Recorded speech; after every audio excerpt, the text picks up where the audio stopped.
ದಿನ ಒಂದು ಆಶ್ರಮದಲ್ಲಿ ಹಲವಾರು ಸಾಧಕರು ಸೇರಿಕೊಂಡಿದ್ದರು. ಅಲ್ಲಿ ಒಬ್ಬ ಸ್ವಾಮೀಜಿ ಎಲ್ಲರಿಗೂ ಜೀವನದ ಪಾಠ ಹೇಳುತ್ತಿದ್ದರು.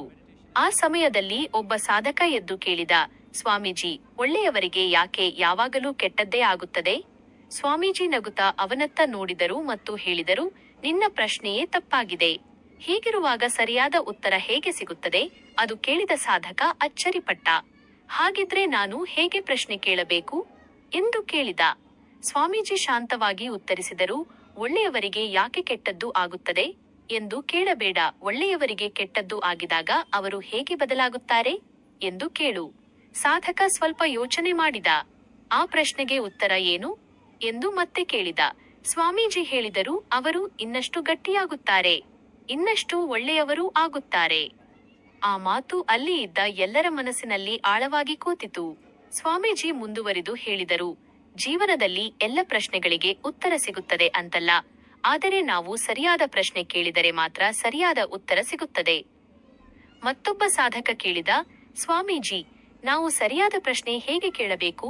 ಸ್ವಾಮೀಜಿ ಉತ್ತರಿಸಿದರು, ನಿಮಗೆ ಯಾವಾಗ ತೊಂದರೆ ಬಂದರೂ ನನಗೆ ಯಾಕೆ ಹೀಗಾಯಿತು ಅಂತ ಮಾತ್ರ ಕೇಳಬೇಡಿ, ಇದರಿಂದ ನಾನು ಏನು ಕಲಿಯಬಹುದು ಎಂದು ಕೇಳಿ. ಮೊದಲ ಪ್ರಶ್ನೆ ನಿಮಗೆ ಕೇವಲ ಕಾರಣ ಹೇಳುತ್ತದೆ. ಎರಡನೇ ಪ್ರಶ್ನೆ ನಿಮ್ಮನ್ನು ಬದಲಾಯಿಸುತ್ತದೆ. ನೀವು ಕೇಳುವ ಪ್ರಶ್ನೆಗಳು ನಿಮ್ಮನ್ನು ಸಮಾಧಾನಪಡಿಸೋಕೆ ಅಲ್ಲ, ನಿಮ್ಮನ್ನು ಪರಿವರ್ತನೆ ಮಾಡೋಕೆ ಇರಬೇಕು. ಅಲ್ಲಿ ಕೂತಿದ್ದ ಒಬ್ಬ ಯುವಕ ತನ್ನ ಜೀವನದ ಬಗ್ಗೆ ಯೋಚಿಸಲು ಶುರು ಮಾಡಿದ. ಅವನು ತನ್ನ ಮನಸ್ಸಿನಲ್ಲಿ ಕೇಳಿಕೊಂಡ, ನನ್ನ ಜೀವನದಲ್ಲಿ ಪದೇ ಪದೇ ಸಮಸ್ಯೆಗಳು ಯಾಕೆ ಬರುತ್ತಿವೆ? ಆಮೇಲೆ ಅವನಿಗೆ ಸ್ವಾಮೀಜಿಯ ಮಾತು ನೆನಪಾಯಿತು. ಅವನು ಪ್ರಶ್ನೆಯನ್ನು ಬದಲಿಸಿದ, ಈ ಸಮಸ್ಯೆಗಳು ನನ್ನನ್ನು ಏನು ಕಲಿಸುತ್ತಿವೆ?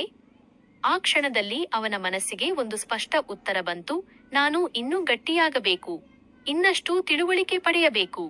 ಅವನು ನಿಧಾನವಾಗಿ ತನ್ನನ್ನು ಬದಲಾಯಿಸಲು ಶುರು ಮಾಡಿದ.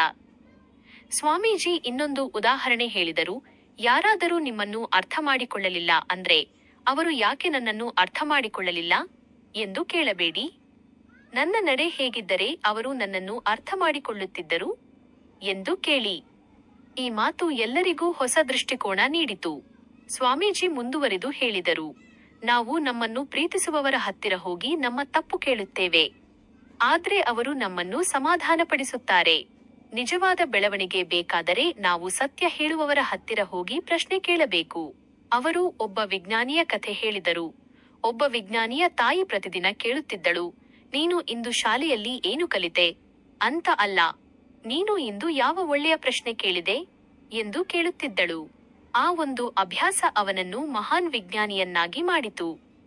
ಮತ್ತೆ ಅವರು ಹೇಳಿದರು, ಒಮ್ಮೆ ಯಾರೋ ಕೇಳಿದರು, ಆಪಲ್ ಯಾಕೆ ಕೆಳಗೆ ಬಿತ್ತು? ಆ ಒಂದು ಪ್ರಶ್ನೆಯಿಂದಲೇ ಗುರುತ್ವಾಕರ್ಷಣೆಯ ಆವಿಷ್ಕಾರ ಆಯಿತು. ಕೊನೆಯಲ್ಲಿ ಸ್ವಾಮೀಜಿ ಹೇಳಿದರು, ಒಳ್ಳೆಯ ಪ್ರಶ್ನೆ ಒಂದು ಜೀವನವನ್ನೇ ಬದಲಾಯಿಸಬಹುದು. ಒಳ್ಳೆಯ ಪ್ರಶ್ನೆ ಹೊಸ ಆಲೋಚನೆಗಳಿಗೆ ದಾರಿ ಮಾಡುತ್ತದೆ. ಹಾಗಾಗಿ ಯಾವಾಗಲೂ ನಿಮ್ಮನ್ನು ನೀವು ಕೇಳಿಕೊಳ್ಳಿ, ಇದರಿಂದ ನಾನು ಏನು ಕಲಿಯಬಹುದು? ಮುಂದೆ ನಾನು ಏನು ಉತ್ತಮ ಮಾಡಬಹುದು? ಈ ತಪ್ಪಿನಿಂದ ನಾನು ಹೇಗೆ ಬೆಳೆಯಬಹುದು? ಆ ದಿನದ ನಂತರ ಆ ಆಶ್ರಮದ ಎಲ್ಲ ಸಾಧಕರು ತಮ್ಮ ಜೀವನದಲ್ಲಿ ಒಂದು ಹೊಸ ಅಭ್ಯಾಸ ಶುರು ಮಾಡಿದರು, ಸರಿಯಾದ ಪ್ರಶ್ನೆಗಳನ್ನು ಕೇಳುವುದು. ನಿಧಾನವಾಗಿ ಅವರ ಜೀವನದಲ್ಲಿ ಸ್ಪಷ್ಟತೆ, ಜ್ಞಾನ ಮತ್ತು ಶಾಂತಿ ಹೆಚ್ಚಾಗತೊಡಗಿತು. ಪಾಸಿಟಿವ್ ಲೈಫ್ ನಾಲೆಡ್ಜ್ 333 ಚಾನೆಲ್ನ ವಿಡಿಯೋಸ್ ಇಷ್ಟವಾಗಿದ್ದರೆ ಲೈಕ್ ಮಾಡಿ, ಸಬ್ಸ್ಕ್ರೈಬ್ ಮಾಡಿ, ನಿಮ್ಮ ಸ್ನೇಹಿತರಿಗೆ ಶೇರ್ ಮಾಡಿ. ಧನ್ಯವಾದಗಳು.